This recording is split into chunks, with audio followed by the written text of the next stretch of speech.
특세가 아직 이틀밖에 안 됐습니다. 끝나려면 아직 멀었으니까 첫날인 것처럼 그런 마음으로 참석하시기 바랍니다. 새해가 되면 항상 하나님 앞에서 점검해야 할 것이 있죠. 그것은 우리의 사명이에요.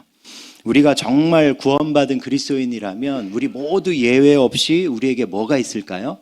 하나님이 주신 사명이 있습니다. 하나님은 우리를 그냥 구원하신 게 아니죠. 하나님은 이 망가진 세상에서 그 사명을 수행하도록 우리를 구원하셨습니다.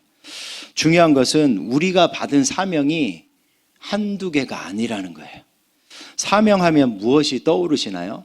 일단 직분이 먼저 떠오르시죠. 집사, 권사, 장로, 목사 같은 직분, 또 전도, 선교와 같은 어떤 역할들이 떠오르실 수 있어요. 또 교사와 찬양대 같은 각종 봉사직들이 떠오르실 수 있습니다. 맞습니다. 그 모든 직분과 역할과 봉사는 다 우리의 사명이에요. 하지만 그것이 전부일까요? 이런 것들은 어떻게 생각하세요? 남편, 아내, 자녀, 부모로 사는 것, 이건 사명 아닐까요? 또 직장에서 사장, 부장, 과장, 대리, 사업가, 이런 것들은 아닐까요? 또 내가 누군가의 이웃이라는 사실 자체는 사명 아닐까요? 그것들도 다 사명입니다. 왜냐하면 하나님은 그분의 교회뿐만 아니라 어디에서도 일하시기 때문이에요? 세상에서도. 세상도 다스리시기 때문입니다. 따라서 우리는 교회에서는 교회를 위한 사명을, 또 세상에 있을 때는 세상을 위한 사명을 감당해야 합니다. 그런데 어떠세요? 이렇게 따져보니까 우리 사명이 한두 개가 아니죠. 너무 많죠. 교회와 집과 직장에서 이웃 속에서 우리가 감당해야 할 사명이 한두 가지가 아니잖아요. 인생을 살수록 관계는 복잡해지고 일은 많아지잖아요. 그래서 사명의 개수는 점점점 살면 살수록 좀 늘어가는 것 같아요. 관계가 복잡해지고 일도 많아지니까. 이렇게 많은 사명을 감당하다 보니까 어떤 성도님들은 좀 탈진하기도 하는 것 같습니다. 안 그래도 가정과 직장에서 사명을 감당하기도 벅찬데, 안 믿는 사람들 직장과 가정 그것밖에 없잖아요. 그것만 해도 못 살겠다, 인생 왜 이렇게 힘드냐 그러잖아요. 그런데 우리 성도님들은 어떠세요? 쉬어야 될 주말에 교회 나오셔서 아침부터 늦게까지 열심히 또 봉사하시잖아요. 그러니까 몸과 마음의 탈진이 올 수 있어요. 그리고 이렇게 탈진하면 이제 어떤 사명들은 좀 내려놓고 싶을 수 있습니다. 적당히 포기하기도 해요. 교회와 직장에서의 사명이 벅차니까 가정에서의 사명을 소홀히 할 수 있죠. 몸이 한두 개가 하나니까. 또 혹은 가정과 직장에서 너무 바쁘다 보니까 교회에서의 사명을 좀 내려놓을 수도 있습니다. 물론 너무 지치고 탈진이 오면 뭐가 필요할까요? 쉼도 필요하죠. 우리 몸과 마음은 기계가 아닙니다. 정신없이 달리면 탈진이 올 수 있어요. 그래서 쉼과 안식을 가져야 오히려 계속해서 장기적으로 사명을 감당할 힘도 생기는 거예요. 하지만 탈진 때문이 아니라 내 연약함 때문에 사명을 내려놓고 있다면 그건 좀 얘기가 다르다는 거예요. 그때는 쉼과 안식이 필요한 것이 아니라 뭐가 필요할까요? 회복이 필요해요. 무슨 회복이 필요할까요? 우리에게 사명을 주신 주님을 향한 사랑이 회복돼야 합니다. 왜 그럴까요? 왜냐하면 사명은 사랑으로 감당하는 것이기 때문이에요. 잘 생각해 보세요. 성도님들은 속 썩이는 자녀가 있을 때 그 자녀를 향한 부모로서의 사명을 포기하시나요? 너 이제부터 내 자식 아니야. 내가 호적에서 파내겠어. 옛날에 드라마 보면 막 그런 얘기들 많이 했잖아요. 그렇게 하시나요? 아니죠.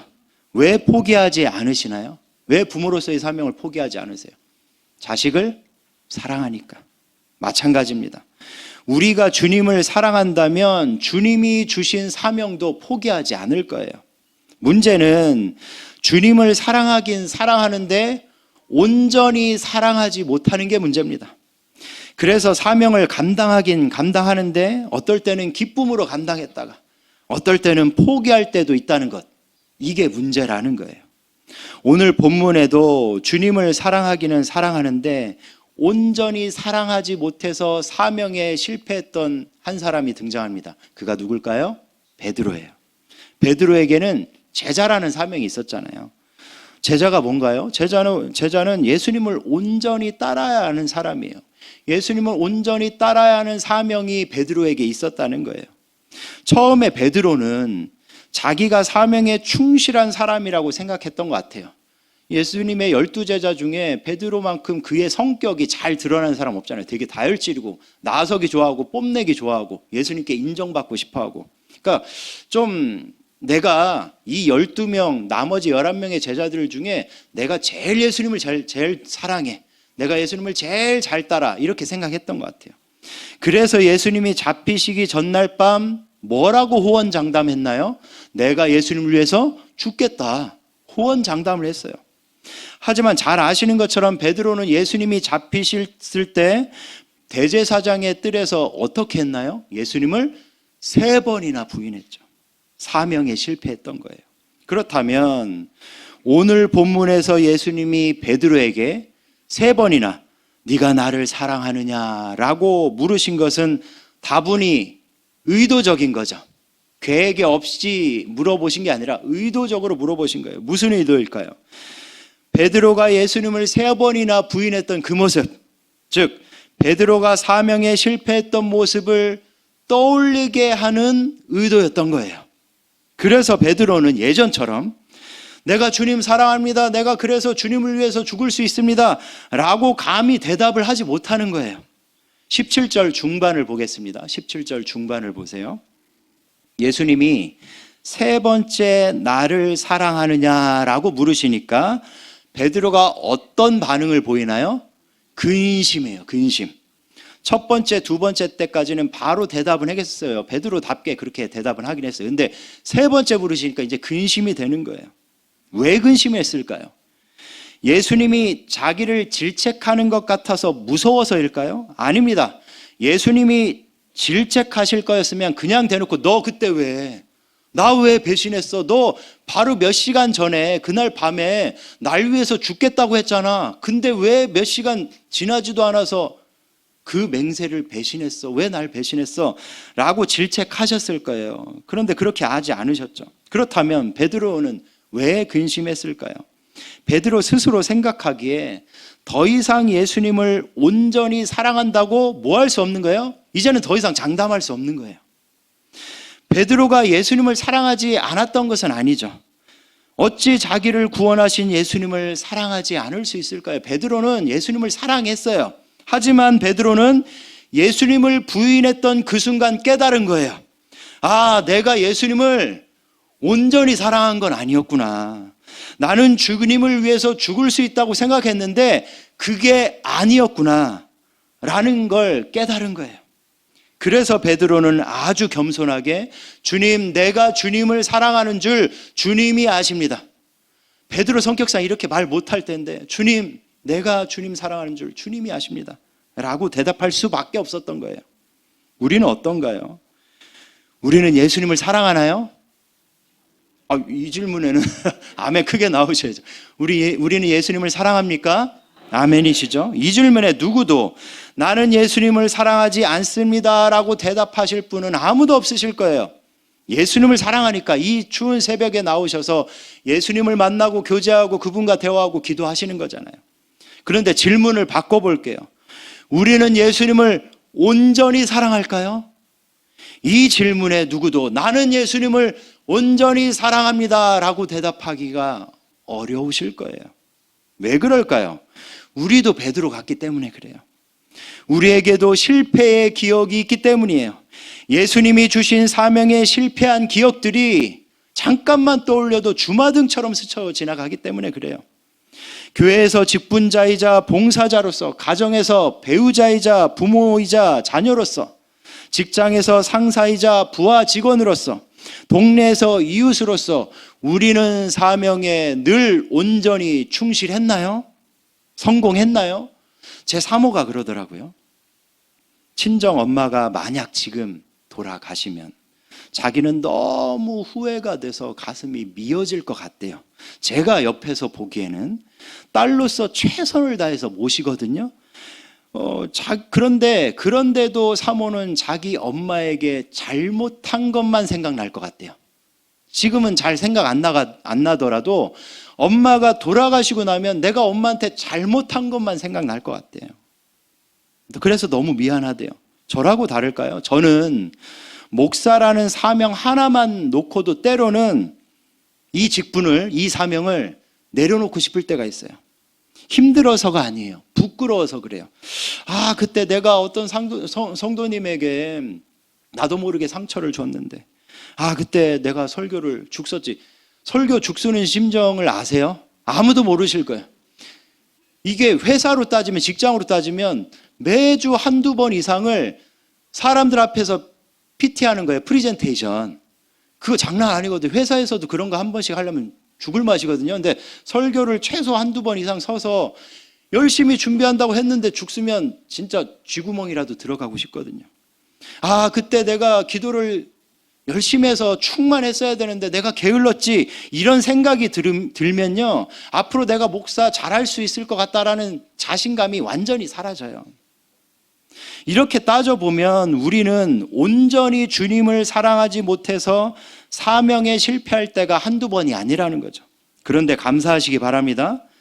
그렇게 주님을 온전히 사랑하지 못하는 우리를 주님은 온전히 사랑하십니다. 다시 한번요. 그렇게 주님을 우리는 온전히 사랑하지 못하잖아요. 그런데 주님은 그런 나를 온전히 사랑하셔요. 바로 이 주님의 온전한 사랑이 우리가 사명을 포기하지 못하는 이유입니다. 우리가 사명을 내려놓지 못하는 이유예요. 우리가 지금 교회와 가정과 직장에서 어떤 사명을 꾸역꾸역 감당하고 있다면 그것은 우리가 주님을 온전히 사랑해서라고 말할 수는 없어요. 물론 때로 온전히 사랑해서 주님, 이 직장도 내 사명의 자리입니다 할 때가 있죠. 근데 진짜 10 중에 한 번 그럴까 말까 하고 나머지 9번 이거 살아내기도 바쁜데요. 우리가 주님을 온전히 사랑해서가 라기보다는 우리를 부르신 주님이 우리를 온전히 사랑해서 그 사명을 꾸역꾸역 감당하고 있는 거예요. 우리는 내려놓고 싶어도 주님이 우리를 내려놓지 않으세요. 우리는 포기하고 싶어도 주님이 우리를 포기하지 않으세요.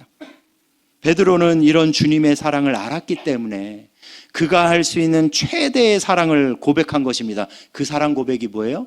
주님, 내가 주님 사랑하는 줄 주님이 하십니다.